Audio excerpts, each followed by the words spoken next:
সুবহানাল্লাহ সুবহানাল্লাহ সুবহানাল্লাহ। বাবাজি কিছুদিন পূর্বে আমার বৃদ্ধ যারা বাচ্চা আছে তাদেরকে জিজ্ঞেস করো, যুবক ও মা খালারা তোমরা জিজ্ঞেস করো, কিছু বছর পূর্বে আমাদের পার্শ্ববর্তী আরেক আপনার ধর্মের মানুষেরা বসবাস করে, আমার হিন্দু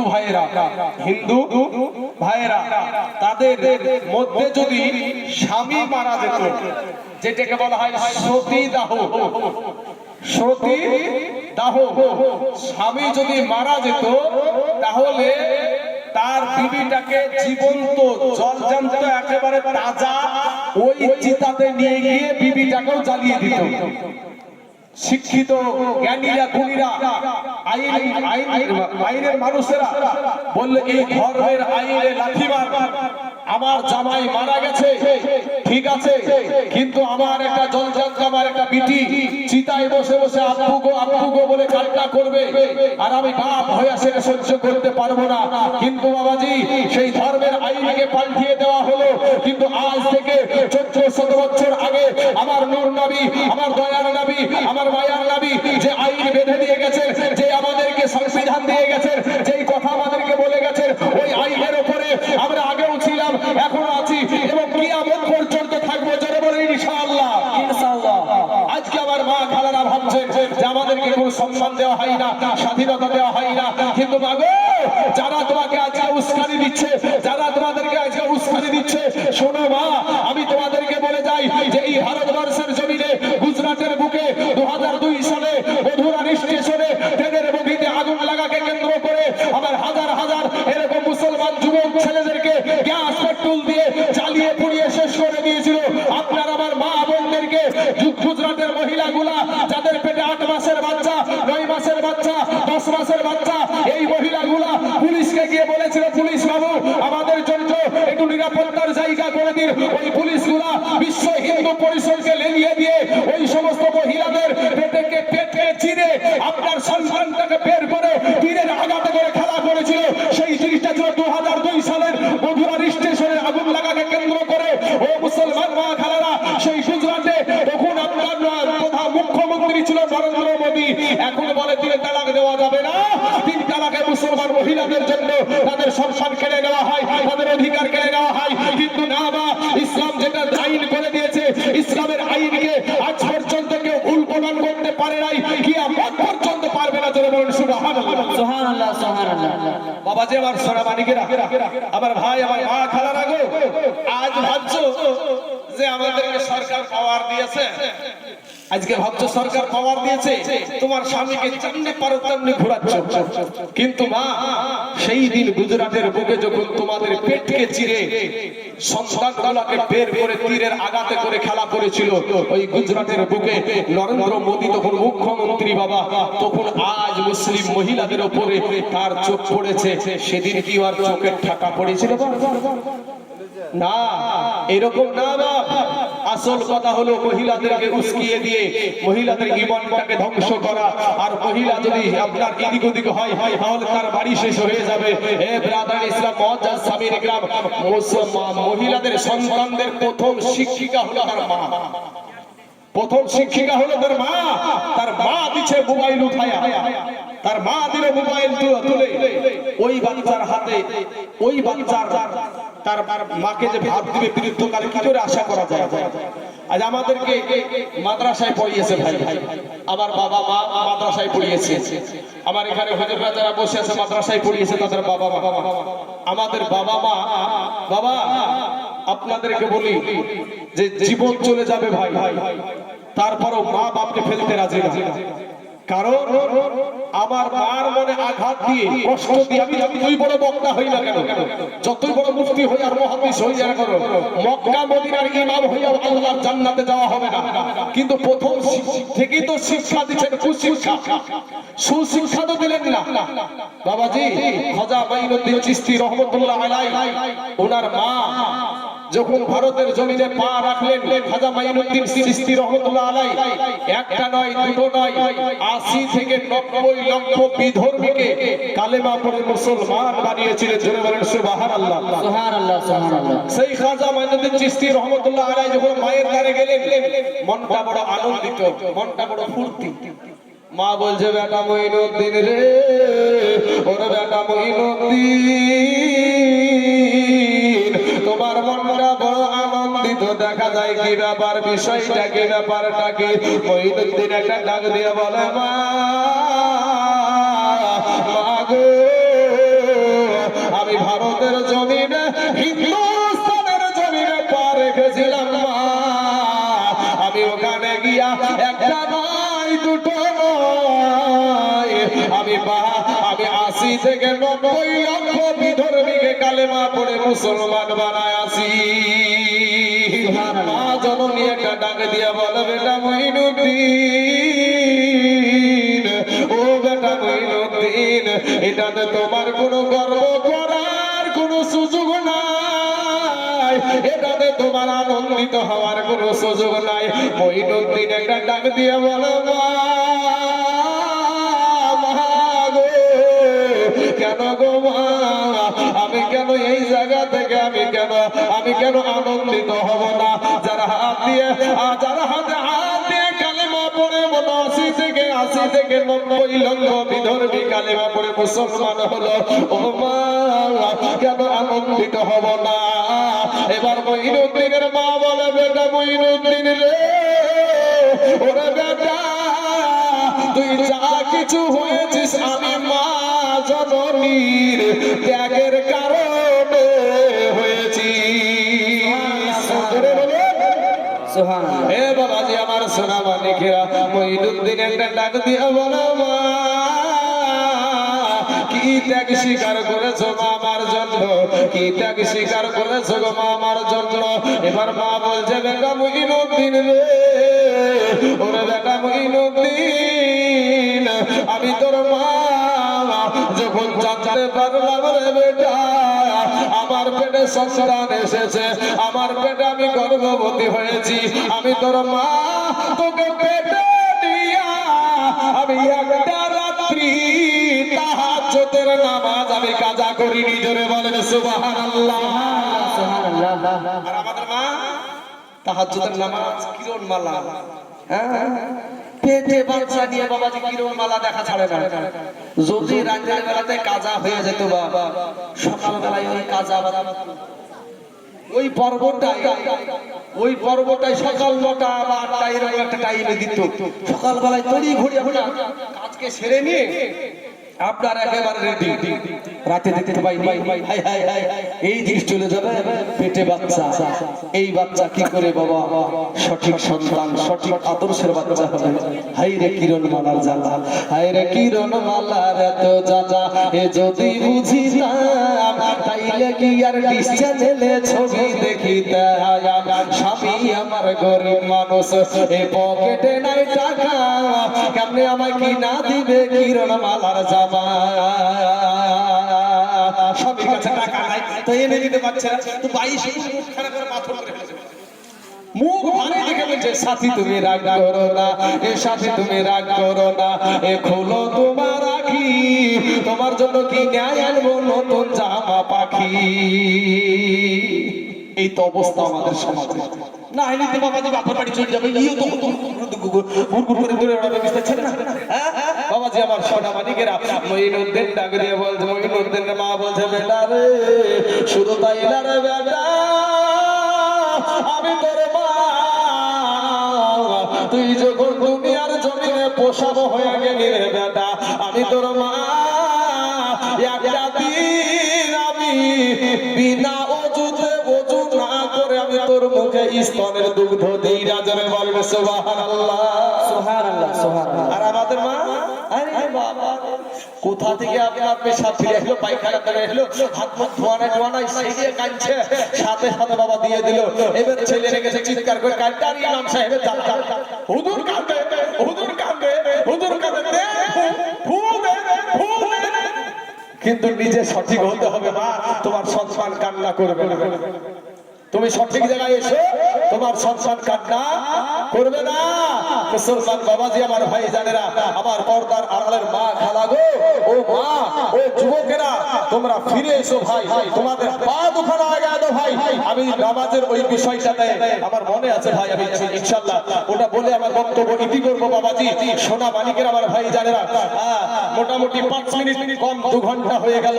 ও মুসলমান ভাই, আমি তারপরেও ওই ইতিহাসটা, ওই কথাটা আমি বলবো, তারপরে আমি ওই ইতিহাসটা বলে গেলাম আমি স্টেজ থেকে নামবো। কিন্তু আমার ভাই জানেরা, এ মুসলমান যুবকেরা, আমি তোমাদেরকে বলবো ভাই, তোর ইমানটাকে শক্ত কর ভাই।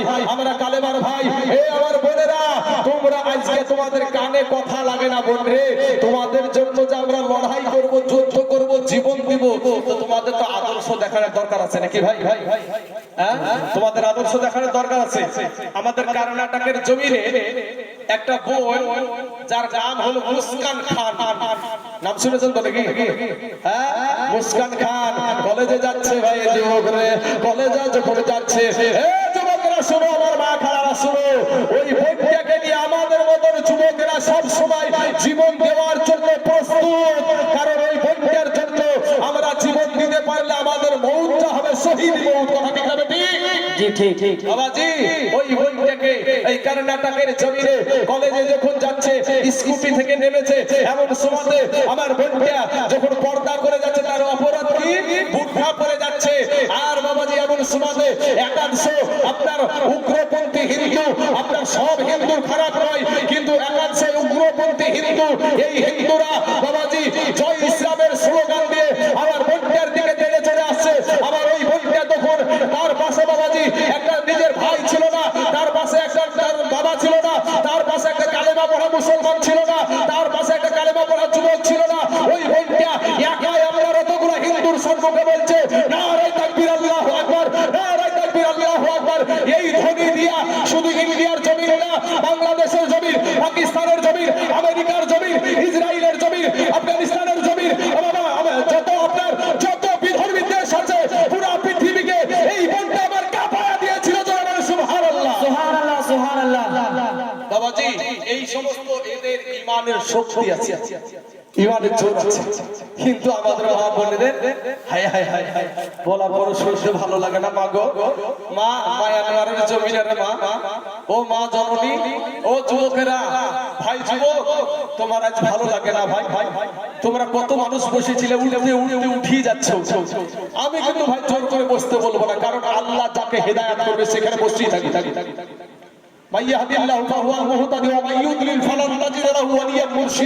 আল্লাহ যাকে হেদায়েত করে সে হেদায়েত হয়, আর আল্লাহ যাকে হেদায়েত করে তার জন্য আল্লাহ মুর্শিদ খুঁজে পাবে না। মুর্শিদ বলতে কি? ফার্সি ভাষায় আমরা বলি পীর। পীর সেই ব্যক্তি খুঁজে পাবে না। হ্যাঁ, মুসলমান আমার যুবক ভাইরা, মায়ানমারের জমিনে কিছু বছর আগে মায়ানমারের জমিনে কত যুবককে ভাই আগুন দিয়ে পুড়িয়ে পুড়িয়ে আপনার ভ্যানে লোড করে যুবকগুলাকে বাবা ফালায়া দিল। তাদের একটাই অপরাধ ছিল, তারা কালেমা পড়া মুসলমান। এই যুবকেরা সন্তান ছোট ছোট কলেজার টুকরা নয়নের পাড়াগুলাকে কুত্তার বেল করে বাবাজি রাস্তায় টেনে নিয়ে বেড়াচ্ছে। হে যুবক,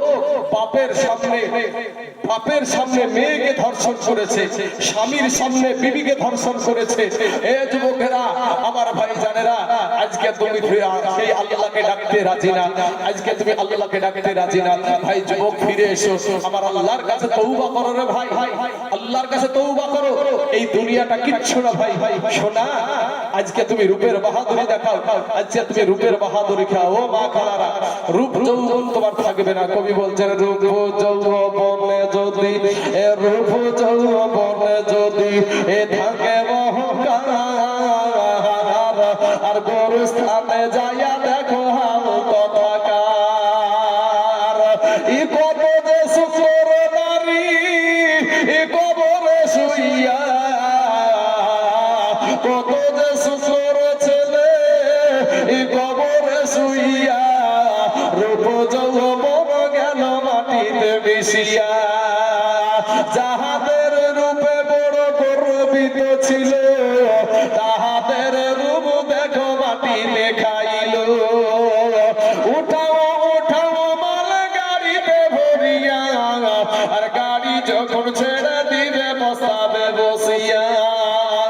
খোদারি হুকুম হবে ছেড়ে দিবে গাড়ি আর জমিনেতে পড়ে পড়ে দিবে গড়াগড়ি ভাই যুবক আমার মা খালারা গো রূপ যৌবনের বাহাদুরি দেখায় না মা তোমার যৌবন তোমার রূপ দেখার মতন মালিক হলো তোমার স্বামী তোমার স্বামীর সম্পর্কে যেরকম করে পারো তুমি সাজো কিন্তু মা ফিরে এসো তওবা করো আজকের রাত্রিতে মা গো এই গভীর রাত্রিতে তওবা করো আমার আল্লাহ সর্বনিম্ন আসমানে এসে ডাকে আয় বান্দা আয় আমি আল্লাহর কাছে আমি তোদেরকে দেবার জন্য এসেছি আয় বান্দা আমি তোদেরকে দেব তোরা চা আমার বান্দারে তোরা চা যারা বাবা আল্লাহকে পেতে চায় তারা ডানে তাকায় তবু আল্লাহর তালাশ করে তারা বামে তাকায় তবু আল্লাহর তালাশ করে যারা সামনে তাকায় তবু আল্লাহর তালাশ করে পিছনে তাকায় তবু আল্লাহর তালাশ করে আর বলতে থাকে আমার দয়া হে মওলা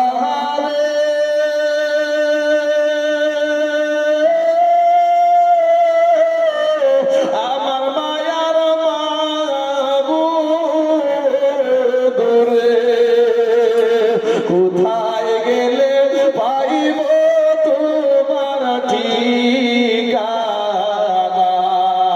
কোথায় গেলে পাইব তোমার ঠিকানা তোমাকে পাইবার আসে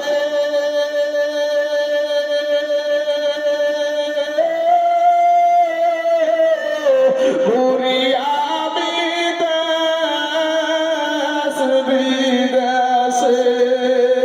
আজ কোরআনের বাগানে করলাম বিছানা আজ কোরআনের বাগানে করলাম বিছানা চাইবেন বাবা আল্লাহর কাছে গভীর রাত্রিতে পুরা গজলটা আমি বললাম না তবে বাবা গভীর রাত্রিতে আল্লাহর কাছে করুণ সুরে যাই নামাজের পাটিটা পেড়ে দিয়ে চোখের পানি ছেড়ে দিবেন বাবা আপনার চোখের পানি গালে আসতে দেরি হবে কিন্তু আমরা শেষ নবী উম্মত হওয়ার কারণে আমাদের দোয়া কবুল হতে দেরি হবে না জোরে বলেন সুবহানাল্লাহ বাবাজি আমার সোনা মানিকেরা আমার পর্দার আড়ালের মা খালা গো যে কথাটা আমি শেষ মুহূর্তে বলার জন্য বলেছিলাম এবার দিলখানা নরম করে দিবেন বাবা যার শেষ ভালো তার সব ভালো রে বাবা যার শেষ ভালো তার সব ভালো আমার নবী বলছেন আসসালাতু মিফতাহুল জান্নাহ ও বাবাজি নামাজ হলো জান্নাতের চাবি আর আপনার নবীর সাহাবী যার নাম হলো আব্দুল্লাহ আনসারী এই আব্দুল্লাহ আনসারী বাবা বাড়িতে গিয়ে বিবিকে বলছে বিবি গো ওগো বিবি নামাজ পড়বা না আমার নবীজি বলেছেন নামাজ নাকি জান্নাতের চাবি বিবি ডাক দিয়া বলে স্বামী আমার নবী যদি বলেন নামাজ জান্নাতের চাবি আজকে থেকে কথা দিলাম গো আর জীবনে কোনোদিন নামাজ ছাড়ব না এবার বাবা বেলাল আযান দেয় আর আব্দুল্লাহ আনসারী নামাজ পড়ে তাড়াতাড়ি করে বাড়ি চলে যায় সাহাবারা একটা আলোচনা শুরু করে দিল যে ওই আব্দুল্লাহ আনসারী কি নামাজ পড়ে আমরা বুঝি না এত তাড়াতাড়ি চলে যায় আমরা নামাজ শেষে নবীজির জবানের কথা শুনি নামাজ শেষে নবীজির বয়ান শুনি কিন্তু আব্দুল্লাহ আনসারী চলে যায় বিষয়টা কি ওই জায়গায় আমার নবী হাজির হয়ে বলছেন সাহাবারা রে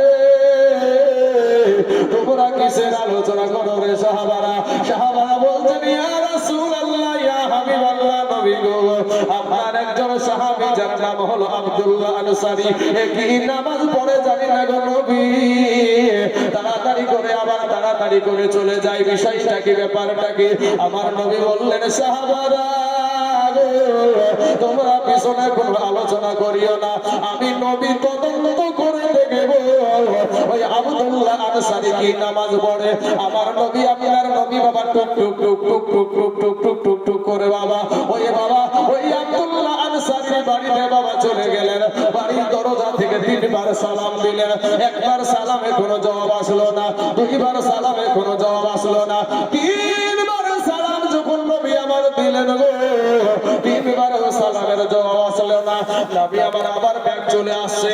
কিন্তু আমাদের সমাজে সালাম দিয়া তো দূরের কথা, ভাই যদি বাড়িতে না থাকে ভাবির সাথে আড্ডাটা ভালোই জমে।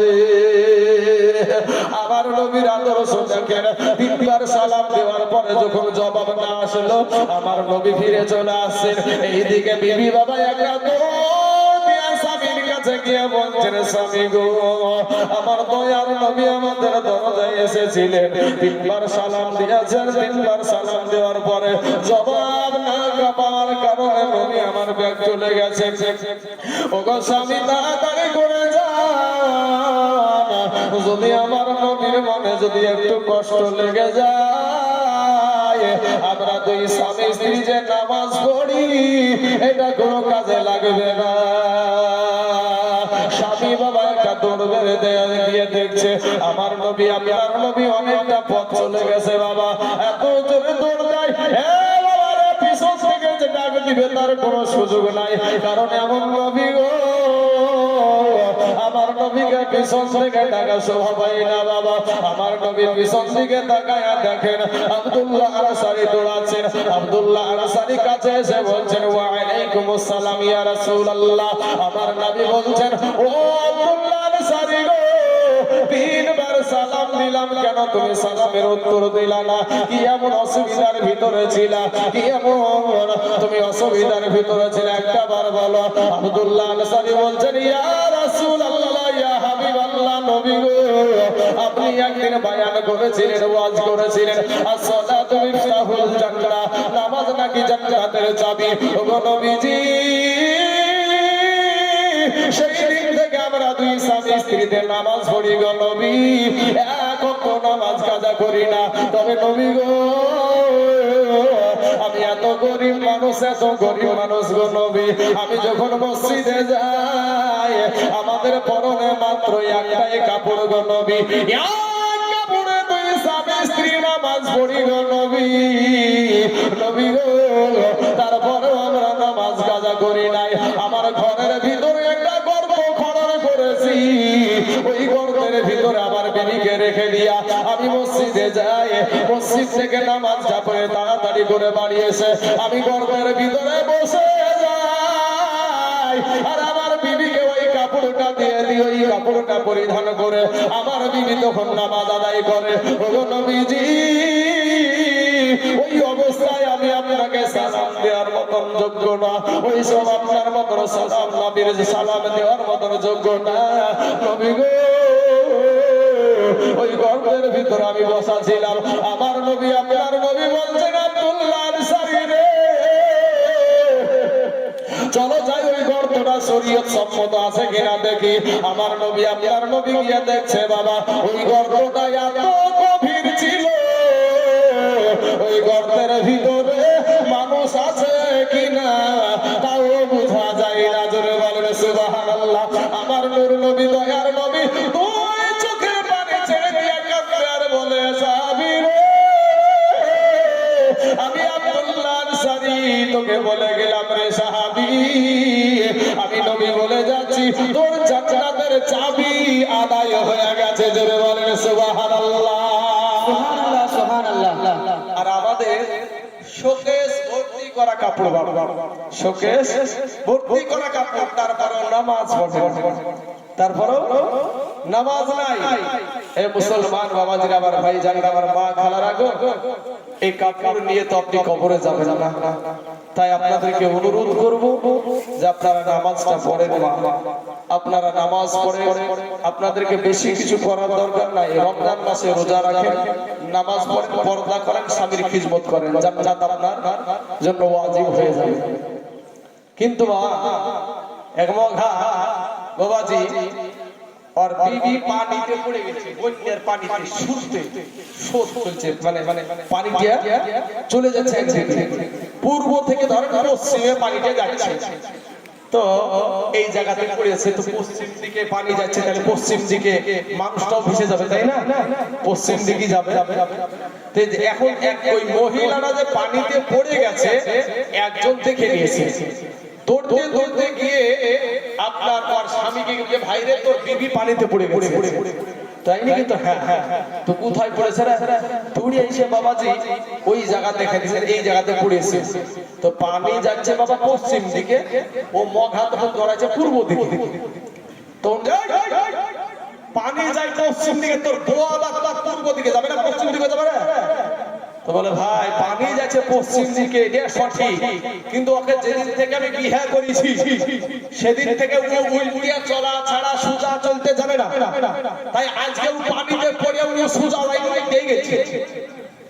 আমার মা খালাদেরকে বলবো, মা এরকম না। আর এটাও ভাবে আপনারা ভাবেন না যে শুধু মহিলাদের কি বলছি, আপনাদের আল্লাহ কোরআনে বলছেন হুন্না লিবাসুল্লাহ ওয়া আনতুম লিবাসুল্লাহ হুন্না। স্ত্রী হলো স্বামীর পোশাক, স্বামী হলো স্ত্রীর পোশাক। বাবাজি এই আয়াতের দিকে নজর রেখে আপনাকে চলতে হবে। আপনি রোজ রোজ আপনি স্বামীর সেবা নিবেন, পাগুলা টিপি নিবেন, আর পরে একদিন হলে আপনি আর দেখবেন না, পরের দিন আপনাকে আপনার ফাটা পায়ে আমি আর তেল মাখাতে পারবো না, আপনার ফাটা পায়ে আমি তেল মাখাতে পারবো না। বাবা যে আমার ভাই জানেন সতর্ক, আপনার বিবিকে আপনি ভালোবাসা দিবেন, আপনার বিবিকে আপনি মোহাব্বত করবেন। আপনি যদি মদ খাইছে, গাঁজা খাইছে, তাড়ি খেয়ে, হিরোন খাইছে, গু খেয়ে, মুখ খাইছে, যদি আপনি বিবিকে অত্যাচার করেন তাহলে হবে নাকি? হ্যাঁ বাবা যে আমার সোনামানিকের আমার ভাই জানেন, আমার ভাই আমি বলবো যে ভাই আপনারা নামাজটাকে শক্তভাবে ধরে। আমি শেষ বেলায় বলেছিলাম যে আমার ভাইয়ের গজলটা আমি বলবো, এই গজলটা বলি। উনি আমাকে স্টেজে উঠার আগে রাস্তাতে আমাকে বোলপুর থেকে আগে দেখতে বলেছে হুজুর গজলটা বললেন। তো ওই গজলটা বলি, আমার বক্তব্য কি করব। ওরে হাকিমপুরের হাকিম সাহেব এ বাবা ছিল বেটার বাপ, আর ফরিদপুরের ফরিদাব হবে তাহারাজ। এ দশের মাঝে কথা হলো, এ দশের মাঝে কথা হলো 20,000 টাকা, আর নগদে দিতে হবে, ধারের নাহি কথা। 100 জন বর যাত্রী, 100 জন বর যাত্রী, 10 তলার বিবি, আর বেটার বাপ বলে যে যত পারবি তাদের খাবি। বাসে এলো বর যাত্রী, বাসে এলো বর যাত্রী, বহার এলো জিপে, লাগিল গাড়ি, বিয়ে বাড়ি নামিল গাড়ি হতে। সাদের জামাই নামিল না গো সাদার কোলে চেপে, বিয়ের বাড়ির আঙ্গিনাতে, বিয়ের বাড়ির আঙ্গিনাতে আওলাটা রাঙায় আছে, এ ঢোল বাজছে, গান গাইছে, ছেলে মেয়ে নাচে। ডোলার বিবি দেখতে যাব, ডোলার বিবি দেখতে যাব, উঠতে হবে কুঠা, আর ফরিদার ওই রঙিন শাড়ি সিঁড়ির ওপর পাতা। লুচি বন্দি মাছ মাংস, লুচি বন্দি মাছ মাংস, এ মিষ্টি মিহিদানা, যে যত পারবে খেতে নেই কখনো মানা। খাওয়ার শেষে বেটার বাপ, এ বাবা খাওয়ার শেষে বেটার বাপ, এ বাবা উঠিল জোরে রেগে, আর রেগে বলে ও ভাই ও হে বিহাই দেরি কেন কাজী। সব ফেলিয়া বেটির বাবা, এ বাবা সব ফেলিয়া বেটির বাবা, এ বাবা এলো মজলিসেতে, আর ইমাম সাহেব চলে এলো বসলো নীরবেতে। দেখা দেখি মাথায় টুপি, এ দেখা দেখি মাথায় টুপি, এ দিল সকলেতে, কেউ বা রুমাল, কেউ বা মাথা ঢাকিল গামছাতে। ঘন ঘন সুবহানাল্লাহ আলহামদুলিল্লাহ বলে, আর বেটার বাপ তওবা তওবা আজর নিঃশ্বাস ফেলে। মাথায় টুপি, মুখে দাড়ি, মুখে দাড়ি হয়ে মুসলমান আর টাকার লোভে পড়ে দেখো হলো বেঈমান টাকা পেয়ে বেটার বাপ টাকা পেয়ে বেটার বাপ বাবা গনে হেসে হেসে আর গুনার শেষে বেটার বাপ উঠিল জোরে কেসে কাস্তে কাস্তে রেগে গেল কাস্তে কাস্তে রেগে গেল কারণ লোকটা টেকি আর টাকা ছুড়ে বলল দেখি রাগিব না গো বাকি পিটির বাপ সবার মাঝে পিটির বাপ সবার মাঝে জোর করিয়া বলে আর করো না অপমান গো আমার বাপ অষ্টমঙ্গলার ভিতরেতে অষ্টমঙ্গলার ভিতরেতে 2,000 টাকা শুধু মধু সব করে দিব আর দিও না ব্যথা শুনলো না গো বেটার বাবা শুনলো না গো বেটার বাবা বাবা লাফিয়ে কেন উঠে আর জানলা হতে সব ফরিদা তাকিয়ে তাকিয়ে দেখে আব্বা মোরে জন্ম দিয়া আব্বা মোরে জন্ম দিয়ে এত অপমান আর নিজের চোখে দেখে বলে রাগিব না গো জান বিষের বোতল হাতে নিয়ে বাবা খেলো কেঁদে কেঁদে আর গিলে নিল পরে গেল বিয়ের পোশাক পরে সমাজ তুমি তৈরি থাকো ইহার জবাব দিতে ধরবে যেদিন আল্লাহ পাক কাল কিয়ামতে লুচি বন্দি মাছ মাংস লুচি বন্দি মাছ মাংস এই আজ ফরিদার পাতে সমাজ তুমি জবাব দাও বিষের বোতল কেন হাতে লুচি বন্দি মাছ মাংস লুচি বন্দি মাছ মাংস এই আজকে খাবার দিন আর বিষ খেয়েছে মরল কেন সমাজ জবাব দিন আজ ফরিদা মুখ দেখায়া এই আজ ফরিদা মুখ দেখায়া হাতে নিবে টাকা আর সমাজ তুমি জবাব দাও কাফনে কেন ঢাকা আজ ফরিদা মাথা বেঁধে আজ ফরিদা মাথা বেঁধে পড়বে কালের তুল সমাজ তুমি জবাব দাও খোলা কেন চুল আজ ফরিদা শ্বশুর বাড়ি যাবে সঙ্গে যাবে বোন সমাজ তুমি জবাব দাও মুখ কেন চুনুন আজ ফরিদা শ্বশুর বাড়ি আজ ফরিদা শ্বশুর বাড়ি যাবে ট্যাক্সিটাতে সমাজ তুমি জবাব দাও কেন খাটলিতে আজ ফরিদা শ্বশুর বাড়ি আজ ফরিদার খুশির দিনে বাবা হবে বাসর ঘর আর সমাজ তুমি জবাব দাও জানাজা কেন তার আজ ফরিদা শ্বশুর বাড়ি নামবে চাচির কোলে সমাজ তুমি জবাব দাও কবর কেন দিলে ফরিদার মতো দেখো কত শতমন সমাজের ব্যবহারে ছিল জীবন এর জন্য কে বাদাই হবে বন্ধুগণ চিন্তা করো সুধি জন সময় নাই এখন বেটার বাপেরা সাবধান মেয়ের বাড়ি থেকে বৌমার বাড়ি থেকে চাইতে চাইতে তার বাড়ির বুড়িয়া ঝাঁটাঘাট পর্যন্ত চাওয়া শুরু হয়ে গেছে এখন আবার বাবাজি এমন রেওয়ায়াত উঠে গেছে আর চাহাতে লাগছে না বাবাজি এমনি না দিলে তো বুঝতে পারছি এখন যদি নাও চাই তাও দিয়ার এমন একটা প্রথা শুরু হয়ে গেছে, বুঝতেই তো পারছেন আপনারা, আপনারা সব বুঝছেন, আপনারা অত অবুঝ নয় বাবাজি। এখন আমাদের সমাজে যেটা আমরা করি আমরাও করবো এখানে, কিন্তু অনেক মানুষ এটাকে নিয়ে প্রশ্নবিদ্ধ করে, যেটা কোনো কোরআন হাদিসে নাই।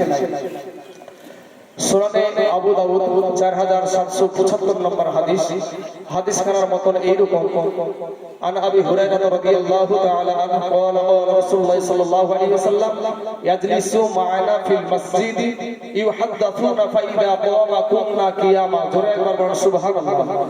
বিখ্যাত সাহাবী হযরত আবু হুরায়রা রাদিয়াল্লাহু তাআলা আনহু বর্ণনা করছেন যে দয়ার নবীজির সাথে ইয়াজলিসু মা'আনা ফিল মসজিদি, মসজিদে বসে আলোচনা করতেন।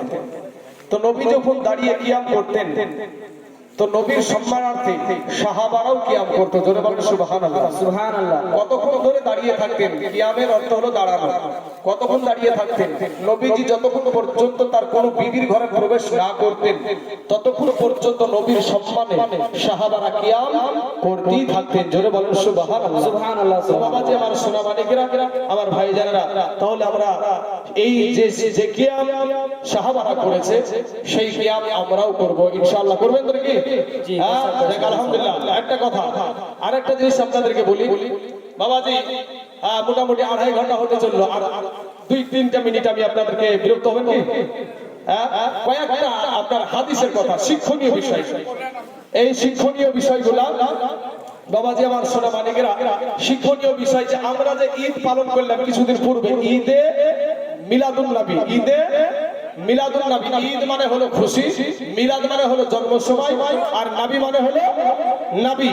নবীজির জন্ম সময়ের আলোচনার নামই হলো ঈদে মিলাদুন নবী। জোরে বলেন সুবহানাল্লাহ। সুবহানাল্লাহ। সুবহানাল্লাহ। এখন যদি আপনাদেরকে আমি প্রশ্ন করি ভাই যে মুসলমানের ঈদ কয়টি, মুসলমানের ঈদ কয়টি, তাহলে আপনারা বলবেন হয়তো 2টা, নাকি? হয়তো বলবেন 2টা। তাহলে বাবাজি আমি দেওবন্দি মাদ্রাসায় পড়া থেকে সুন্নি হয়েছি, এখানকার কমিটির মানুষেরা জানে, বা আমার যারা ইউটিউবে বক্তব্য শুনেন তারাও হয়তো শুনেছেন।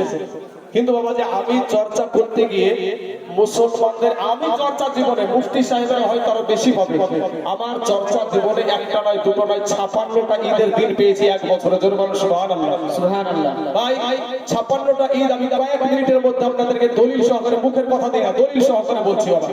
সুনানে ইবনে মাজাহ 77 পৃষ্ঠার মধ্যে একটা হাদিস এসেছে, হাদিস খানার মতন এইরকম, আন ইবনে আব্বাস রাদিয়াল্লাহু তাআলা আনহু قال رسول الله صلى الله عليه وسلم ان هذا يوم عيد جعله الله للمسلمين। এক শুক্রবারের দিন, এক জুমার দিনে আমার দয়ার নবীজি বলছে যে এই জুমার দিনকে মুসলমানদের জন্য ঈদ হিসাবে নির্ধারণ করেছে। জোরে বলেন সুবহানাল্লাহ। সুবহানাল্লাহ। বাবাজি সহিহ হাদিস থেকে প্রমাণ হয় যে শুক্রবারের দিনটাও হলো ঈদের দিন। এই আসমানের নিচে আর জমিনের উপরে এমন কোন বাপের বেটার জন্মই হয় নাই যে শুক্রবারের দিনটাকে ঈদ অস্বীকার করে। আর আরেকটা হাদিস জালালউদ্দিন সুয়ুতি রাহমাতুল্লাহ আলাইহি ফাতহুল কবিরের ভিতরে একটা হাদিস এসেছে, আন আবি হুরায়রা রাদিয়াল্লাহু তাআলা আনহু ওয়া সামি'তু রাসূলুল্লাহ সাল্লাল্লাহু আলাইহি ওয়াসাল্লাম ইন্না ইয়াওমাল জুমআতি ইয়াউমু ঈদ। বিখ্যাত সাহাবী হযরত আবু হুরায়রা রাদিয়াল্লাহু তাআলা বলছেন আমি নবীজির মুখে শুনেছি যে নবীজি বলেছেন যে নিশ্চয় জুমার দিন হলো ঈদের দিন। জোরে বলেন সুবহানাল্লাহ। শুক্রবারের দিন যদি বাবা ঈদের দিন হয়, 52 শুক্রবারে হয় এক বছর, 52 শুক্রবারে হয় এক বছর, তাহলে 52 দিনই হলো ঈদের দিন। কথা ঠিক না ঠিক? ব্রাদার ইসলাম 52 দিন পেয়ে গেলেন। ঈদুল ফিতর আর ঈদুল আযহা 54 দিন, এখন 2টা বাকি আছে। সহিহ বুখারীতে একটা হাদিস এসেছে, হাদিস খানার মতন এইরকম, আন আম্মার ইবনে আবি আম্মার ক্বালা আবু আব্বাস আল ইয়াওমা আকমালতু লাকুম দীনাকুম ওয়া আতমামতু আলাইকুম নি'মাতি ওয়া রাদিতু লাকুম ইসলাম দীনা ওয়া ইনদাহু ইয়াহুদিয়ুন ফাকালা লাহু মুসিলাত হাযিহি আত্তাখাযা ইয়াওমা ঈদা ওয়া আবু আব্বাস فإنها نزلت في يوم عيدين في يوم جمعة ويوم عرفة। জোরে বলেন সুবহানাল্লাহ। আম্মার ইবনে আবি আম্মার রাহমাতুল্লাহ আলাইহি বলছেন যে নবীজির এক সাহাবী একটা কোরআনের আয়াত তেলাওয়াত করলেন, আল ইয়াউমা আকমালতু লাকুম দীনাকুম ওয়া আতমামতু আলাইকুম, এই আয়াতটা তেলাওয়াত করলেন। এমন সময় বাবাজি এক ইহুদি ওয়া ইনদাহু ইয়াহুদিয়ুন, ওখানে এক ইহুদি উপস্থিত আছে। তো ইহুদি বলছেন যে এই আয়াতটা যদি আমরা ইহুদিদের উপরে নাজিল হতো তাহলে ওগো আব্বাস এই আয়াত যেদিন নাজিল হয়েছিল সেই তাআলা বলছেন যে এই আয়াত যেদিন নাযিল হয় সেদিন আমি ওখানে উপস্থিত ছিলাম আর সেই দিন ছিল দুইটা ঈদের দিন ফি ইয়াউমি জুমআতি ওয়া ইয়াউমি আরাফা একটা ছিল জুমার দিন একটা ছিল আরাফার দিন এই দুইটা ঈদের দিন ছিল তাহলে আরাফার দিনটা হলো ঈদের দিন তাহলে বাবাজি 55টা ঈদ পেয়ে গেলাম সূরা ইউনূস কুল বিফাদলিল্লাহি ওয়া বিরহমাতিহি ফাবিযালিকা ফালইফরাহু আমার আল্লাহ বলছেন যে তোমরা রহমত পাওয়ার পরে তোমরা ঈদ করো এবার আমার নবী আমাদের কাছে কি সেটা কোরআনকে বলেন ওমা আরসালনাকা ইল্লা রাহমাতাল লিল আলামিন এই রহমত পাওয়ার পরে ঈদ করার কথা আমার আল্লাহ বলেছে 56টা ঈদের দিন আপনাদেরকে দিয়ে গেলাম বাবাজি শোনা আরো হয়তো মুফতি সাহেবের আবার বড় বড় আলেমেরা আরো বেশি বলতে পারে কিন্তু যখনই আমার নবী দিবস আসবে ঈদে মিলাদুন নবী আপনারা মনোযোগ সহকারে আনন্দ উপভোগ করে আপনারা ঈদ পালন করবেন নবীর খুশি মানাবেন আসেন আমার নবীকে একটু দাঁড়িয়ে সালাম জানাই ইয়া নবী সালাম